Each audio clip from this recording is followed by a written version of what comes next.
আসসালামু আলাইকুম প্রিয় ফুটবল ফ্যান্স। আর্জেন্টিনার প্রাথমিক স্কোয়াড নিয়ে অনেক আলোচনা করছি। জানি না ফাইনাল স্কোয়াডটা কখন আসবে। ভিডিওটা আপনারা যে মুহূর্তে পাবেন সেই মুহূর্তের ফাইনাল স্কোয়াডটা দেখে নিতেও পারেন। তবে প্রাথমিক স্কোয়াড নিয়েও আলোচনাটা আসলে অব্যাহত রাখা যায়, কারণ এখানে যাদেরকে ডাকা হয়েছে তারাই কিন্তু ঘুরে ফিরে অনেক বেশি করে সামনের দিনগুলোতে সুযোগ পাবেন। আমি এর আগে লেফট ব্যাক পজিশন নিয়ে কথা বলেছি, শঙ্কার কথা জানিয়েছি। এখন রাইট ব্যাক পজিশন নিয়ে কথাবার্তা বলতে চাই। এই প্রাথমিক স্কোয়াডে রাইট ব্যাক পজিশনে একেবারে প্রপার রাইট ব্যাক হিসেবে তিনজন সুযোগ পেয়েছেন: গনজালো মন্তিয়াল, নাহুয়েল মলিনা এবং হুয়ান ফয়ত। এর মধ্যে হুয়ান ফয়তকে ডাকার মাধ্যমে লিওনেল স্কালোনি একটা বার্তা দিয়ে রেখেছেন। গনজালো মন্তিয়াল এবং নাহুয়েল মলিনাকে তো আপনারা রেগুলারলি দেখেন। শুরুতে আমি শঙ্কার কথাটা বলিনি যে রাইট ব্যাকদেরকে ডাকা হয়েছে তারা যে খুব ভালো ফর্মে আছেন সে জিনিসটা আমার কাছে আপাত দৃষ্টিতে মনে হচ্ছে না। রিভার প্লেটের জার্সিতে গনজালো মন্তিয়াল আসলে আর্জেন্টিনা লিগে যে চলে গেলেন, তাগলেফিগো যে অতি সম্প্রতি একটা প্রশ্ন তুলেছেন যে আর্জেন্টিনা লিগটা এখনও ইউরোপের সাথে কম্পেয়ার করার মতো নয়, তাই যারা আর্জেন্টিনা লিগে খেলছেন তাদেরকে ঘিরে একটা শঙ্কার জায়গা কিন্তু সবসময় থাকে। গনজালো মন্তিয়াল পেনাল্টি স্পেশালিস্ট হিসেবে পরিচিত। সর্বশেষ ম্যাচটাতে দেখলাম রিভার প্লেটের জার্সিতে একটা পেনাল্টি টাইব্রেকার মিসও কিন্তু করেছেন। নাহুয়েল মলিনার সর্বশেষ একটা ম্যাচ দেখেছিলাম, রিয়াল মাদ্রিদের বিপক্ষে চ্যাম্পিয়ন্স লিগে বদলি হিসেবে নেমেছেন। নেমেই কিন্তু বিপজ্জনক একটা পাসের মাধ্যমে রীতিমতো রিয়াল মাদ্রিদকে একটা গোল গিফট করছিলেন। মলিনার ডিফেন্সিভ অ্যাওয়ারনেস নিয়ে সবসময় একটা চিন্তার জায়গা থাকে। ফাইনাল থার্ডে অ্যাক্টিভিটি হিসেবে অনেক সময় উইঙ্গারের মতো খেলতে পারেন, সেটা পজিটিভ দিক।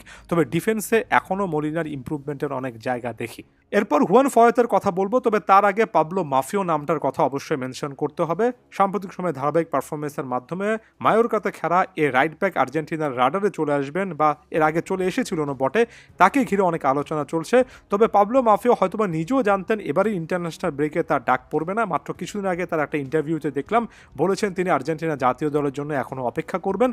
এখানে পাবলো মাফিওকে না ডাকার কারণে কিছুটা হলেও যদি খারাপ লাগা থাকে, তাহলে হুয়ান ফয়েতের কারণে সেটা রীতিমতো ভালো লাগাতে পরিণত হওয়া দরকার। কারণ যারা আর্জেন্টিনার জার্সিতে হুয়ান ফয়েতের খেলা দেখেছেন তারা জানেন যে যথেষ্ট গিফটেড একজন ফুটবলার, খুবই স্কিলফুল একজন ফুটবলার। ইনজুরির কারণে ক্যারিয়ারটা সেভাবে আসলেই বড় করতে পারেনি, না হলে তার স্কিল, তার ট্যালেন্ট নিয়ে কারো খুব একটা বেশি ডাউট নেই।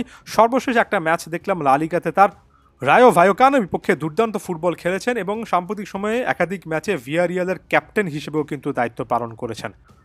আমার কাছে ব্যক্তিগতভাবে মনে হয় 27 বছর বয়সী হুয়ান ফয়েতের এই সিলেকশনের পেছনে এর আগে স্কালোনির দলে তিনি যে খেলেছেন তার অভিজ্ঞতা এগুলো কাজে লেগেছে, এবং এখানে পাবলো মাফিয়ার পরিবর্তে আপাতত হুয়ান ফয়েত এর আগে আর্জেন্টিনা জাতীয় দলের সাথে খেলা এবং বেশ কয়েকটা ম্যাচে দারুণ পারফরমেন্স করা এই রাইট ব্যাককে আরও একবার সুযোগ দেওয়ার কথা স্কালোনি চিন্তা করেছেন, যেটাকে আমি খারাপ কোনোভাবে দেখছি না।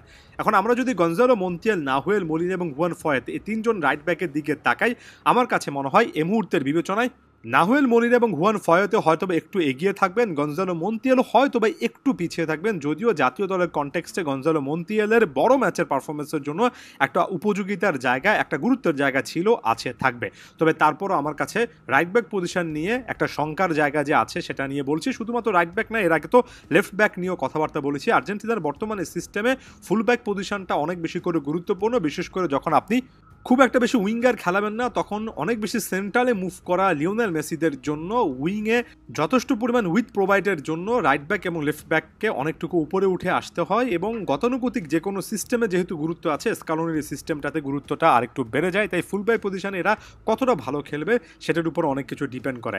গত 1-2 বছরে আর্জেন্টিনা যতগুলো পারফরমেন্স দেখেছে যেখানে ডিফেন্সিভ মাঝখানে কিছু হলেও কলাপস দেখা গিয়েছে, অধিকাংশ আক্রমণই কিন্তু আইদার রাইট ব্যাক কিংবা লেফট ব্যাক পজিশনে ফেলে আসা গ্যাপ থেকে প্রতিপক্ষ সুযোগ নিচ্ছে। তাই আমার কাছে লেফট ব্যাকের মতো রাইট ব্যাক পজিশনটা নিয়েও এখনও যে স্কালোনির কাজের অনেক সুযোগ আছে, এখনও যে মন্তিয়াল, মলিনা কিংবা হুয়ান ফয়েত বা ভবিষ্যতে পাবলো মাফিও, এদের মধ্য থেকে বেস্ট পসিবল রাইট ব্যাক বের করে এনে তাদের থেকে সেরা পারফরমেন্স বের করার একটা জায়গা আছে, সেটা নিয়ে কথা আলাদা করে বলতে চাই।